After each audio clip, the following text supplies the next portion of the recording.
All right, strategies and solutions. Let's dive in. Communication, we know it matters so much. And maybe I'm preaching to the choir because you're here, you're giving me your time and you clearly care about your kids and their online activities. But, specifically, have you been able to go online with them, to play their favorite game on their gaming console or on mobile? Maybe just a few minutes on Snapchat or Instagram if they're using it, or even on YouTube.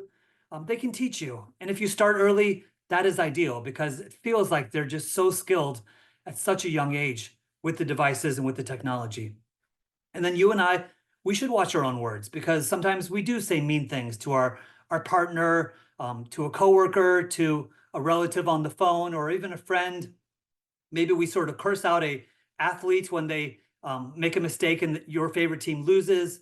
We've just got to call it out, whether we're cranky or irritable or mad, and just say, oh, son, daughter, I'm so sorry. We don't act like that. And I shouldn't have said that. And I made a mistake. Do you forgive me? And right then and there, your kid knows that, okay, we have standards in our household. It's okay to make a mistake, but we need to make things right. And we need to do all that we can to not do it again because it's wrong. And when you see it in TV, reality TV, when you see it on sitcoms, movies, I hope you pause and just say, dear heavens, that crossed the line. And I can't believe they said that. And I know that, he got his buddies to laugh, but we don't get close to the line.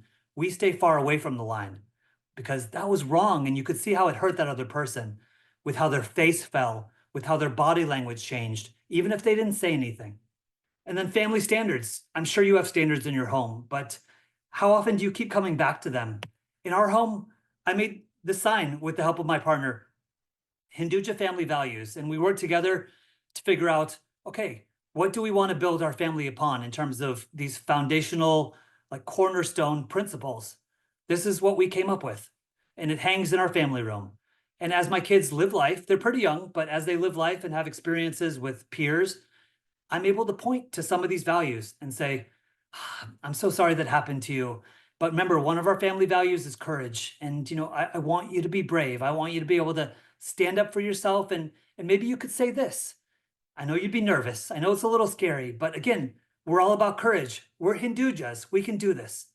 And so if you can keep coming back to your family values, it just provides like these anchors. And I think that we need anchors, and we'll get to anchors a little bit more later on in our presentation, only because life is sometimes an emotional roller coaster, and we don't want our kids to be a feather floating on the breeze. We want them to have some anchors, and values can help with that.